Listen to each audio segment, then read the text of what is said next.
Olá, olá pessoal, pontualmente às 11 horas, 4 de novembro, novembro azul, estamos aqui na Unimed ao vivo para comentar com vocês sobre o novembro azul, sobre a saúde do homem, a importância de fazer a avaliação urológica e cuidar da saúde dos homens anualmente. Como que a gente vai fazer nossa dinâmica hoje?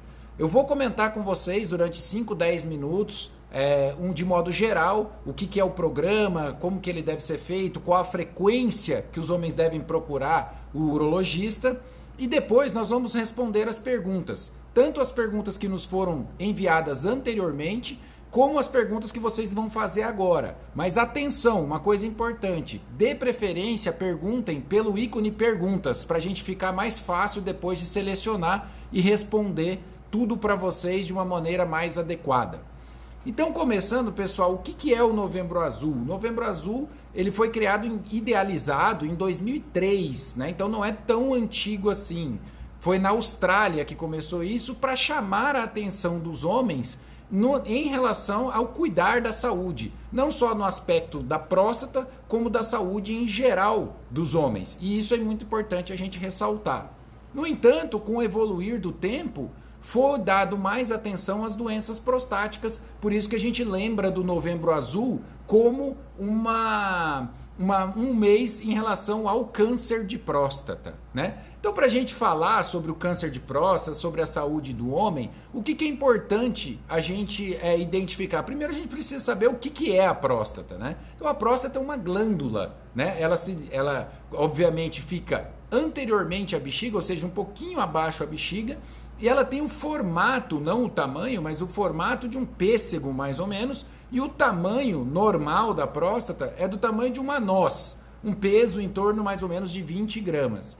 E para que ela serve? Qual que é a função da próstata? A próstata produz um líquido que faz parte do líquido seminal, aproximadamente 20 a 30% do líquido seminal é composto e produzido na próstata, com a função de nutrir o espermatozoide. Então essa é a função principal da próstata. E naturalmente ela se desenvolve no homem. O crescimento benigno da próstata, ou seja, o seu crescimento, faz parte do envelhecimento masculino. E, às vezes, algumas alterações moleculares e celulares da próstata levam ao desenvolvimento de células que não são células perfeitas, e essas células se transformam num câncer, chamado câncer de próstata. Quem são os pacientes que têm a maior probabilidade de desenvolver câncer de próstata? Qualquer um dos homens, qualquer homem pode desenvolver. Alguns têm fatores de risco, que a gente chama, que são fatores que têm maior chance desse indivíduo desenvolver câncer de próstata. São 3 fatores principais. E esses fatores, é importante ressaltar, eles são não modificáveis. O que são fatores não modificáveis? É aquele que você não consegue interferir. Quais são esses 3 fatores? A idade, então quanto mais velho, maior a chance de apresentar câncer de próstata. Existe um dado interessante que homens acima de 85 anos têm uma probabilidade de 90% de apresentar câncer na próstata. Um outro fator importante é a raça negra, então indivíduos negros têm maior chance de apresentar câncer de próstata e às vezes mais precoce. E o terceiro fator é a influência familiar, genética, né? Então, o histórico familiar de câncer de próstata aumenta a chance desse indivíduo apresentar a doença. É qualquer parente, André, que apresenta isso? Não.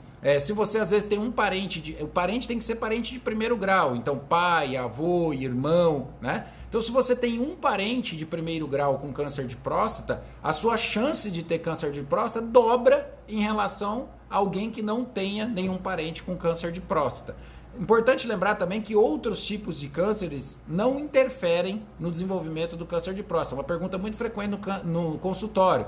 Doutor, meu pai teve um câncer de cólon. Eu tenho mais chance de intestino. Eu tenho mais chance de ter câncer de próstata? Não. Ele tem que ter tido câncer de próstata. Então, para um parente, a chance mais ou menos dobra. Mas para vocês terem uma ideia, se forem 3 parentes, por exemplo, irmão, pai e avô, essa chance aumenta cerca de 10 vezes. Então, como a influência familiar é importante na prevenção, ou seja, no método de quando você vai fazer o rastreamento desses pacientes. Uma outra coisa que é muito frequente nas perguntas, e até nos foi perguntado anteriormente, é sobre que idade o homem deve começar. Quais são os pacientes que devem pesquisar sobre o câncer de próstata? E aí existe sempre uma dúvida, né? De o rastreamento do câncer deve ser feito para todo mundo. Então, o principal é discutir com o médico a indicação, se você tem indicação de fazer o screening para câncer de próstata. O que a gente recomenda é que o paciente tem que ter uma expectativa de vida boa, ou seja, maior que 10 anos de expectativa de vida, e deve iniciar pela Sociedade Brasileira de Urologia para todos os homens acima de 50 anos. Os pacientes que têm 2 fatores de risco importantes, que é raça negra e histórico familiar, qualquer um deles, deve iniciar o exame a partir dos 45 anos. Então, 5 anos mais cedo. Ah, então meu pai teve câncer de próstata, eu devo começar aos 45? Sim, provavelmente sim. Obrigatoriamente, porque eu tenho algum parente de primeiro grau com câncer de próstata, eu terei câncer de próstata? Não, você só tem mais chance do que um outro indivíduo que não teve, ok? O câncer de próstata ele é importante porque ele é o mais comum no nosso país, tá? A não ser o câncer de pele não melanoma, o câncer de próstata ele é o mais incidente nos homens. Então a expectativa para 2020 do Instituto Nacional do Câncer é aproximadamente 65 mil casos este ano no Brasil. E no nosso estado, em torno de 1.200 casos aproximadamente, ficando em primeiro lugar dentre todos os tipos de câncer. Felizmente, ele não é o câncer que mais mata, né? Ele é o segundo em mortalidade, então, mas é preciso tomar cuidado para que a gente faça as avaliações adequadas e faça uma detecção desse tumor quando ele ainda está numa fase possível de cura, de tratamento. Esse é o nosso grande objetivo em relação ao câncer de próstata. Lembrar, pessoal, que não é só câncer de próstata que atinge a próstata. A próstata tem 3 patologias principais. O câncer de próstata, a prostatite, que é uma infecção e inflamação da próstata, e a hiperplasia benigna da próstata, que é o crescimento benigno da próstata, que leva o paciente a ter alguns sintomas, como dificuldade para urinar, como urinar várias vezes durante a noite. Uma coisa a se comentar em relação ao câncer é que nas fases iniciais, 80% das vezes ele é assintomático, ou seja, o paciente não vai apresentar sintomas do câncer de próstata. Por quê? Porque a maioria dos tumores eles se desenvolvem na periferia da próstata, na parte externa da próstata, e o canal da urina, a uretra, passa no meio. Então, essa passagem no meio ela não atrapalha o desenvolvimento. Quando o tumor é muito grande, quando ele cresce desordenadamente, aí sim ele pode atrapalhar o fluxo miccional e gerar sintomas. Então, por isso da procura do médico, porque, primeiramente, ele é uma neoplasia bastante prevalente, bastante incidente, bastante comum e frequentemente não dá sintomas. Mais de 80% das vezes ela não apresenta sintomas. Daí a importância de procurar o urologista. Eu vou começar a responder as perguntas que nos foram enviadas e aí a gente vai trocando alguma ideia em relação a isso. Vou iniciar pelas perguntas que nos foram enviadas anteriormente. Então o Diogo pergunta o seguinte: é todo paciente que precisa fazer o exame de toque? E aí eu vou emendar outra pergunta, né? Por que ainda existe um tabu com a procura do urologista? Então, como é que a gente faz o rastreamento do câncer de próstata? O câncer de próstata, para a gente saber quem tem risco de ter a neoplasia ou não, a gente precisa fazer 2 exames principais. E eles devem ser concomitantes. Não é só um exame ou só outro. É o PSA, que é um antígeno prostático específico, é um exame de sangue, colhido de sangue, e o toque retal. Por que cada um deles? O PSA é um exame, é uma glicoproteína, uma proteína produzida na próstata, que a função dela normalmente é liquefazer o sêmen, deixar o sêmen mais fluido. E uma pequena quantidade dessa proteína ela é absorvida no sangue. Quando você tem câncer de próstata e outras doenças da próstata, esse nível no sangue ele se eleva. Então, acende uma luz para a gente ali. Olha, o PSA está um pouco aumentado, pode ser que seja câncer de próstata. Não significa que quem tenha PSA alto estritamente terá câncer de próstata. A gente vai ter que fazer uma biópsia para identificar depois se esse indivíduo tem ou não tem câncer de próstata. E o outro é o toque retal. O que o toque retal nos diz? Ao fazer o toque retal, como a próstata ela repousa sobre o reto, sobre o intestino, a gente consegue medir na sensibilidade o toque de como está a consistência do órgão, a consistência da próstata. Então, se ela está numa consistência normal ou se ela está numa consistência endurecida. Então, a presença de nódulos ou da consistência endurecida da próstata nos faz pensar que pode haver um problema de câncer de próstata. E aí a gente indica a biópsia também. Então, pessoal, o que faz diagnóstico de câncer de próstata é a biópsia, que é feita através de ultrassom, e aí manda para o patologista, que é o médico que estuda aquilo, e ele dá a definição, confirma se é câncer de próstata ou não. O que faz a gente suspeitar para levar a biópsia é o PSA alterado, como a gente já disse, o exame de sangue, e o toque, daí a sua importância. O toque é um exame muito rápido, ele é feito no consultório médico, é indolor, e ele detecta alterações importantes na próstata que podem levar a gente a pensar no câncer de próstata. Daí a sua importância. Então, indivíduos que vão pesquisar câncer de próstata devem fazer toque retal e PSA. Outra pergunta frequente que chegou e que a gente responde bastante é com que frequência que esses indivíduos devem fazer esse exame.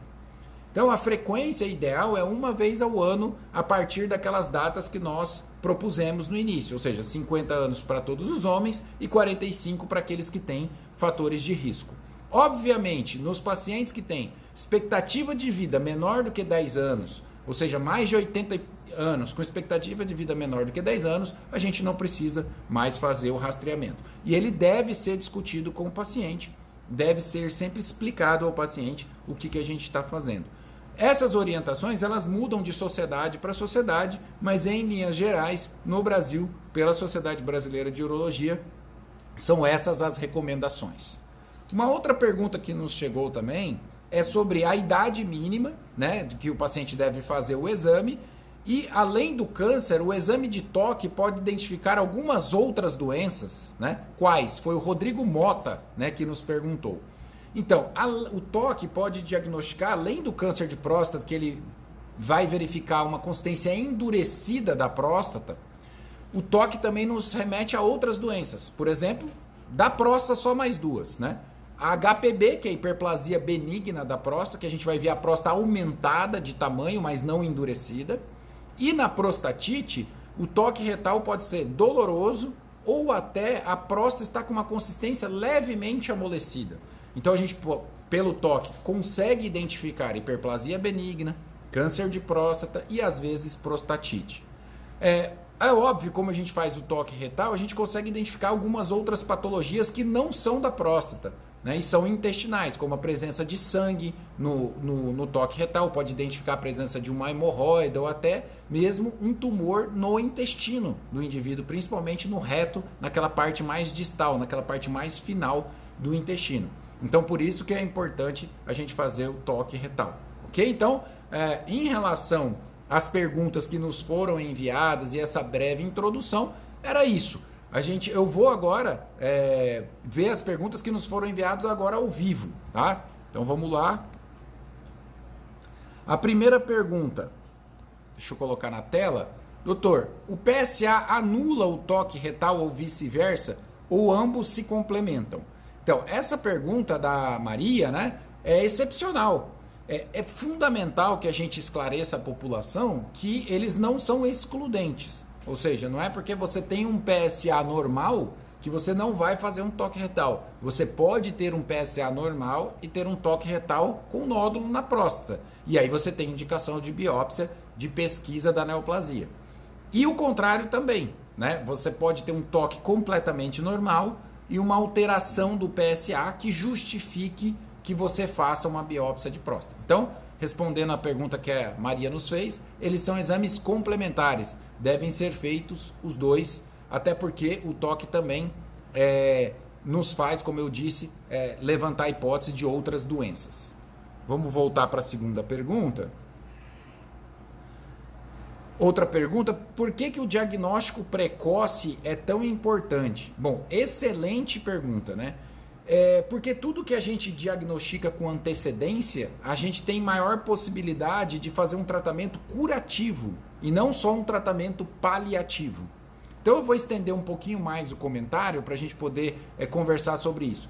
Quando a gente diagnostica o câncer de próstata nas fases iniciais do seu desenvolvimento, ou seja, naquelas fases onde a doença está localizada na próstata, eu posso fazer 2 tipos de tratamento principais. A prostatectomia radical, ou seja, a retirada completa da próstata e da vesícula seminal, ou a radioterapia. Vai depender muito de qual a situação clínica do indivíduo, os fatores de risco que ele tem, os fatores de risco para a cirurgia que ele apresenta, mas são esses 2 tratamentos principais. Prostatectomia radical, que é a cirurgia, ou a radioterapia.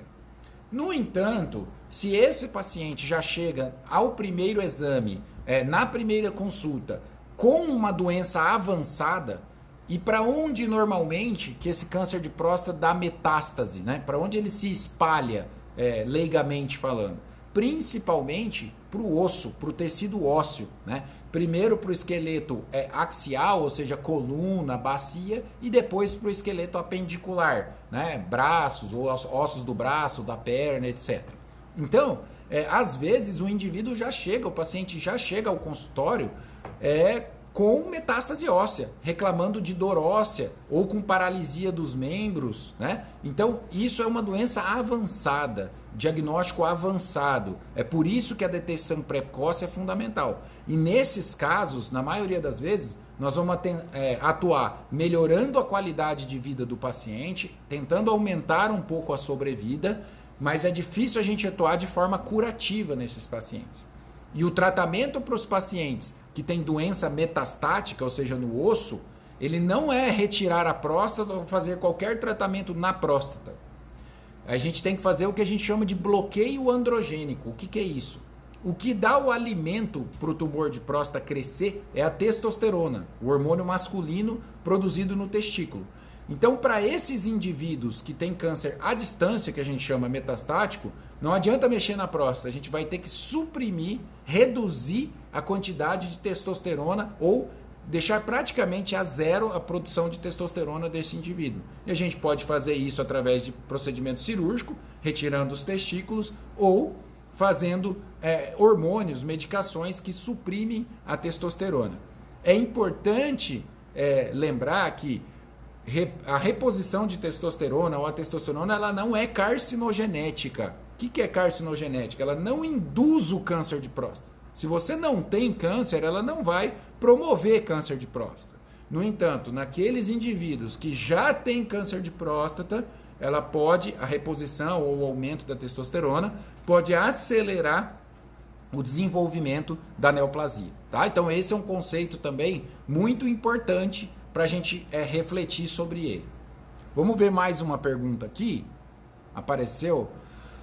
O toque retal, foi a Ellen, eu acho. O toque retal é feito somente, deixa eu colocar na tela, se há alteração no exame laboratorial e qual a idade para fazer. Então, não, como a gente falou, não é feito somente se há alteração do exame laboratorial. E a idade para fazer, se o paciente não apresenta nenhum sintoma, é a partir dos 50 anos para todos os homens e a partir dos 45 anos para aqueles que têm os fatores de risco, ou seja, negro ou histórico familiar positivo. Hábitos saudáveis, pergunta do Alisson, hábitos saudáveis previnem o câncer de próstata? Então, essa é uma questão também bastante importante, né? Hábito saudável é fundamental para tudo. É fundamental para a saúde, é fundamental para a saúde cardiovascular do indivíduo, da sua capacidade respiratória, da sua massa muscular. Tudo isso é fundamental e também para a próstata. Não existe nenhum alimento, nenhuma vitamina que ajude a prevenir o câncer de próstata. Até 2009, aproximadamente, acreditava-se que o tomate, o selênio, eles eram componentes muito importantes na prevenção do câncer de próstata. E aí, em 2009, tem um estudo muito importante para uma revista bastante famosa, o JAMA, né? E eles mapearam tudo isso, selênio, vitamina E, licopeno, e viram que não tem diferença se o paciente tomar isso se ele não terá menos chance de desenvolver câncer de próstata do que outros indivíduos. É óbvio que a prática de exercício físico, evitar o tabagismo, fazer uma dieta saudável é importante para a saúde em geral do homem, né? Mas não tem uma ligação estrita com o desenvolvimento do câncer de próstata. É importante também que evitar o hábito de fumar, isso é muito fundamental para evitar câncer na bexiga, tumor de pulmão, então isso é muito importante. Então hábitos saudáveis são sempre fundamentais, mas às vezes eles não têm uma relação estrita com a doença que a gente está falando. A próxima pergunta é: o câncer de próstata pode ser uma doença genética? Resposta: sim, pode. Alguns indivíduos eles têm mutações genéticas e essa mutação genética ela favorece o desenvolvimento do câncer de próstata. Então você vê indivíduos com gerações, né? Avô, pai, irmão e o filho com câncer de próstata, né? Então são genes. São dois tipos de genes. Um gene que ele favorece com que o tumor cresça, com que o tumor desenvolva, e um outro tipo que é a perda de alguns genes que combatem esses tumores, chamado perda dos genes supressores tumorais. Então sim, existe um componente genético aí na doença bastante importante.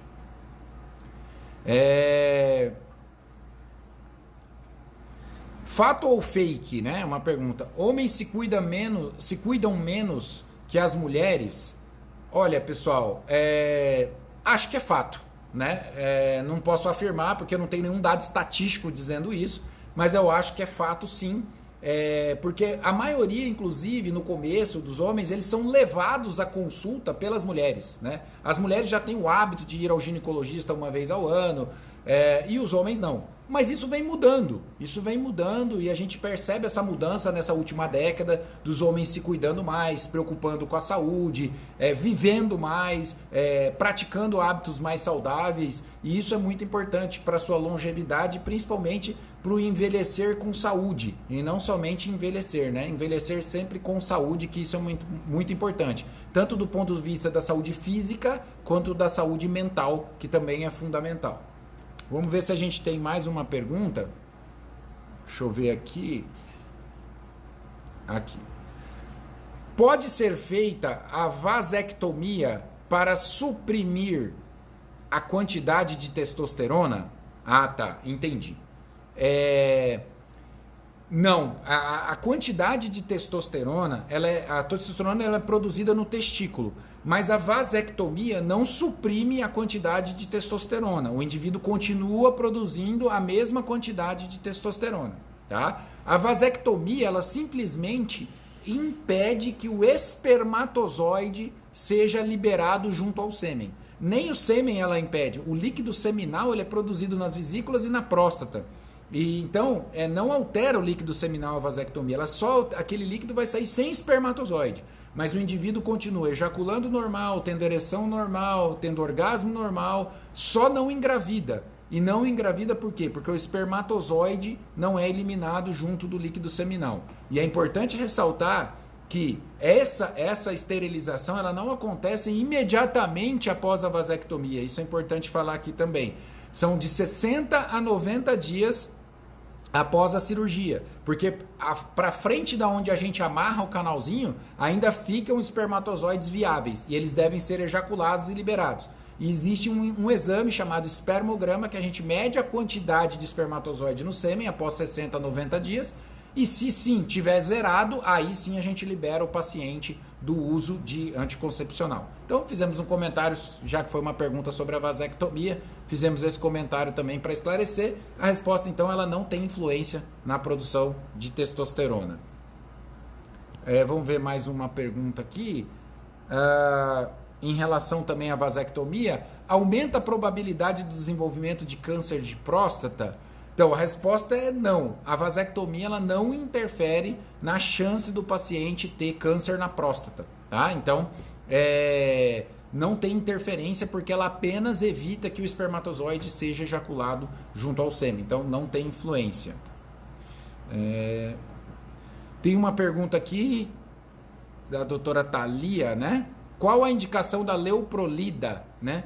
Bom, a leuprolida, ela é um antiandrogênico, né? o Lupron, né? Ele é um antiandrogênico. O que é um antiandrogênico?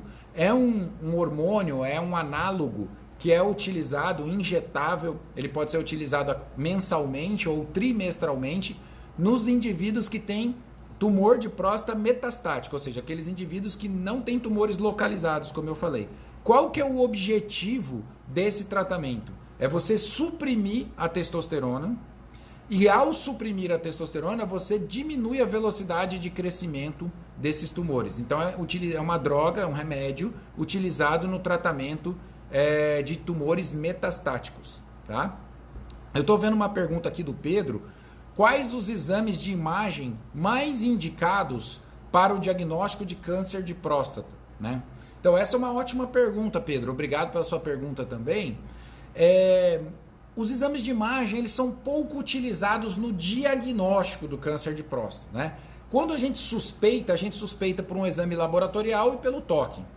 Ao fazer a biópsia, a gente utiliza um exame de imagem, que é o ultrassom, para guiar essa biópsia, né? Então aí ele guia para a agulha, saber onde a agulha vai fazer a biópsia, e a partir daí a gente tem o diagnóstico. Para quando a gente tem tumores de alto risco, pacientes com PSA um pouco mais alto, ou paciente com tumores um pouco mais desfavoráveis, a gente tem a indicação de fazer uma pesquisa com exame de imagem que chama-se cintilografia óssea. Essa cintilografia ela é utilizada para a gente observar se esse paciente tem metástases, ou seja, doença à distância que não só na próstata, certo? Então, a cintilografia óssea é um exame de imagem utilizada para a gente pesquisar metástase de câncer de próstata. Um outro exame que vem ajudando a gente bastante recentemente é a ressonância.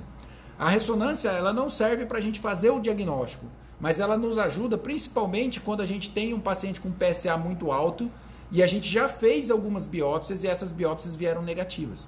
Então elas ajudam a gente a direcionar uma nova biópsia ou a gente entender a anatomia da próstata para, se no momento da cirurgia a gente vai poder preservar ou não os nervos que são os nervos erigentes. Então, duas coisas que a gente sempre se pergunta e que nos pergunta é quais são as complicações ou os eventos que podem acontecer da cirurgia para câncer de próstata, né? Então, a cirurgia para câncer de próstata, ela tem dois fatores de risco imbuídos do próprio procedimento, né? Que são a disfunção erétil, ou seja, a impotência sexual pode ocorrer nesses indivíduos. Por que ocorre isso, André? Porque os nervos erigentes, eles passam sob a próstata, no assoalho da próstata. E o cirurgião, ao manipular, retirar a próstata, pode ocorrer, ou pode ser preciso que seja retirado essa parte junto, para que não deixe o tumor ali, e aí o indivíduo pode ter dificuldade de ereção após o procedimento. Quanto é isso? Depende da idade do paciente, depende como era a sua função sexual antes do procedimento. E a complicação que pode ocorrer, felizmente numa menor quantidade, mais raramente, é a incontinência urinária, ou seja, o paciente ficar perdendo um pouquinho de urina. Normalmente isso é momentâneo, isso ocorre durante um período curto, que não se prolonga, na maioria das vezes o indivíduo recupera essa função. Então essas são as duas principais complicações do tratamento cirúrgico da patologia. Lembrar que o tratamento para nem toda cirurgia de próstata envolve esse risco. São só as cirurgias que responsáveis pelo câncer de próstata. A cirurgia para hiperplasia benigna, ela não corre o risco de desenvolver disfunção erétil. Tá? Vamos ver mais uma pergunta, pessoal. Eu vi uma ali, acho que sangue no esperma, né? Deixa eu ver aqui, que estava no... Não está aqui nas perguntas, mas obesidade e hipertensão, tem alguma ligação direta com problemas na próstata? Existe uma teoria dizendo que o consumo de gordura saturada, ou seja, o aumento do risco do consumo de gordura, isso aí surgiu num seguinte trabalho, é um trabalho um pouco mais antigo, que ele fala o seguinte: o câncer de próstata ele é pouco frequente nos países asiáticos, principalmente no Japão, por exemplo. E acredita que seja pelo hábito alimentar, pelo modo de vida. No entanto, os japoneses que migraram para os Estados Unidos e lá viveram durante 20, 30 anos, eles tinham praticamente a mesma chance do indivíduo americano desenvolver câncer de próstata. Então, aparentemente, acreditava-se que a dieta rica em gordura saturada comum nos Estados Unidos, ela é um fator de risco para o desenvolvimento de câncer de próstata. não tem uma relação estrita com isso, né? Agora, a obesidade sim, né, aumenta um pouco a chance do paciente pode ter câncer de próstata, além de ter outros problemas, como problemas cardiovasculares, né, na saúde do homem, enfim, de aumento do risco de diabetes, etc. Então é muito importante que a gente cuide dessa parte. E eu tô vendo uma pergunta aqui também, se sangue no esperma é um fator de risco para o desenvolvimento de câncer de próstata. Olha, hematospermia, que é sangue no esperma, ela pode ocorrer por vários motivos. Só do indivíduo ficar um tempo prolongado sem ejacular, pode ocorrer hematospermia. Ocorre em indivíduos jovens. Pode ocorrer também por infecção da glândula seminal, da vesícula seminal, infecção na próstata, também pode ocorrer hematospermia. Mas pode ocorrer por câncer de próstata também, por invasão da vesícula seminal naqueles tumores mais avançados. Então a resposta é o seguinte: hematospermia, sangue no esperma, pode ser um sinal de câncer de próstata. Não significa que é. Na maioria das vezes não é, mas pode ser. Então não é uma condição estrita, mas pode acontecer, ok? Pessoal, estamos com 30 minutos de live. Nós vamos encaminhando para o final aqui da nossa apresentação. Eu vou ver se eu vou conseguir ver mais uma pergunta para a gente poder responder.